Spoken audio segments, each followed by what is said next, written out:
Welcome, Ramley. How are my defending Super Bowl champions doing today? Football season is right around the corner, so you know what that means.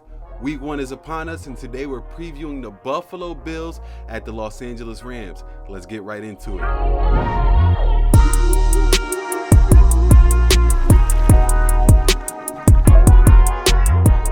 Let's start by taking a look at the injury report. The Buffalo Bills are relatively healthy going into week 1.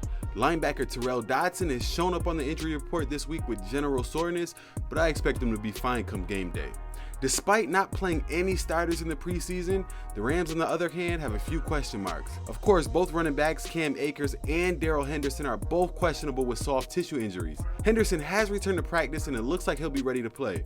There's also Leonard Floyd, who had ankle surgery this offseason, and Jalen Ramsey, who had surgery on his shoulder this offseason. Both players are questionable to play in week 1. Van Jefferson also had a minor knee surgery a few weeks back.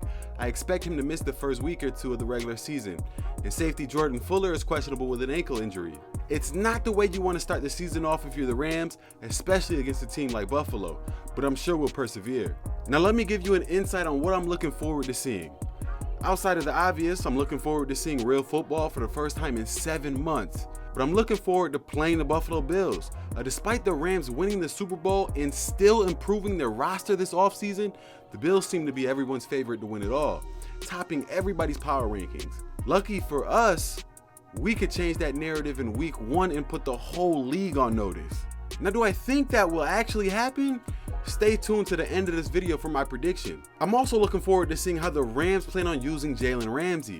Is he going to guard Stefon Diggs the whole game, or will he play that star position like he did in the beginning of last season? I pray to God he doesn't. But he was on a podcast this offseason where he mentioned that he loved playing the star position because he got to be involved in the action a lot more. For those of you guys who are unaware what the star position is, instead of lining up on the outside receivers, he played the slot wide receiver a lot more because he's closer to the ball. It's a lot harder for a quarterback to avoid him all game that way, and he's involved a lot more as a run stopper.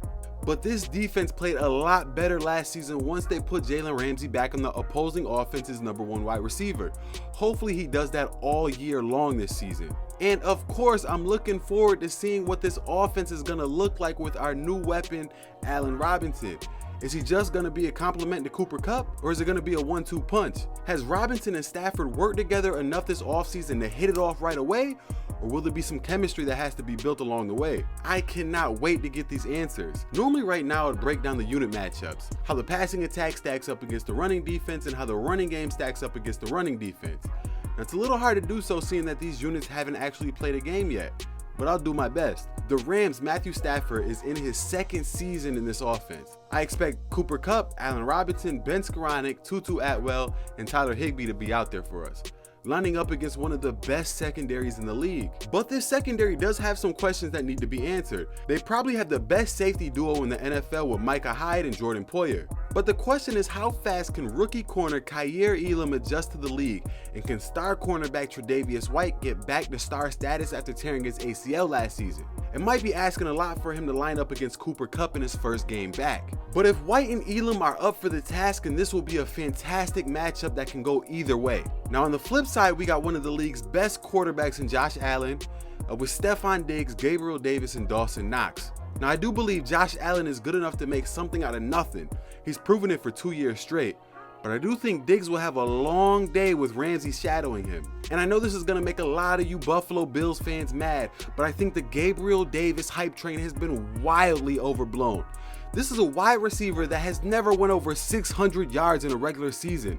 Last year, including the playoffs, he only had more than 5 catches 3 times, and he only went over 100 yards twice. But because one of those games was an 8-catch, 200-yard game against the Chiefs and one of the most publicized games in NFL history, people just assume he's going to be a Pro Bowler from here on out. Please pump the brakes, guys. I think this passing attack is going to need an amazing performance from Josh Allen to get going. But unfortunately for the Rams, Josh Allen is good enough to get it done. But he's ultimately going to need another wide receiver to step up with Jalen Ramsey guarding Stefon Diggs the whole game. And I'm not sure if they're capable of doing so. Now let's talk about the running game versus the running defense.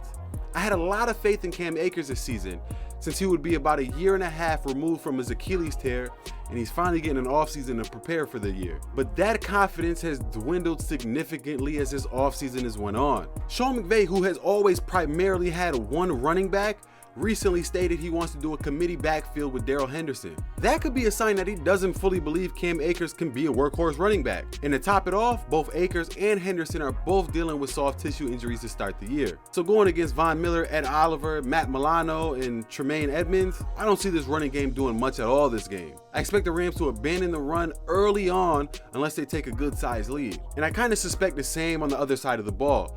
The Bills haven't had a good running game since LaShawn McCoy.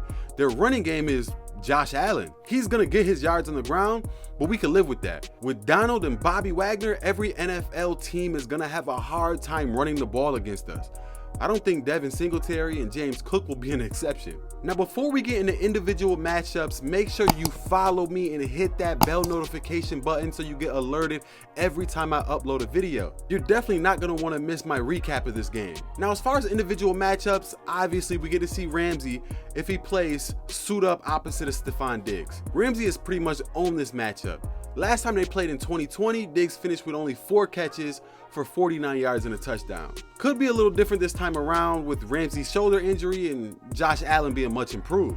I'm also looking forward to seeing how our newly structured offensive line is going to fare against Von Miller and Ed Oliver. Buffalo is one of the best D-lines in the league, and I'm ready to put Coleman Shelton and Joe Noteboom to the test right away. We are going to find out how good they truly are week 1. Now I gotta ask the question, how do the Rams win this game? The Rams win this game by shutting the running game down and making Jalen Ramsey shadow Stephon Diggs and forcing Josh Allen to play a perfect game and forcing another wide receiver to step up. And on the other side of the ball, you let Stafford, Kupp, and Robinson loose against the secondary that has a rookie cornerback and another cornerback playing his first game since tearing his ACL. But I wouldn't be doing my job if I didn't ask the question, how can the Bills win this game? It's pretty simple also. They win by putting pressure on Stafford the whole game. Buffalo is one of the best D-lines in the league, and it only got better adding Von Miller this offseason. And the Rams have 2 new starters, one at left tackle and one at right guard. If Buffalo can keep constant pressure on Stafford and make him turn the ball over a few times, which isn't asking for a lot, this game could swing in Buffalo's favor quickly. Now let me break down my prediction.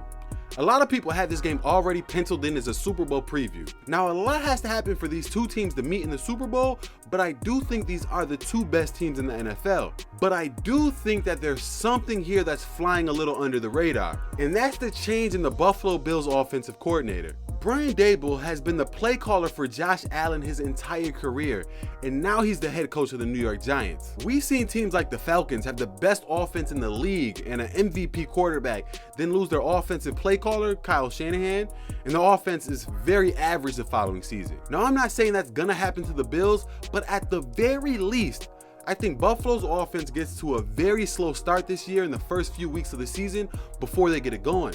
And this Rams team who just won a Super Bowl and got even better this offseason, and Matthew Stafford is now in his 2nd year, I expect this Rams team to pick up right where they left off. I got the Rams 28, Bills 24. Make sure you check back in a few hours after the game to get my recap. Thank you all for watching, and click right here for more Rams content.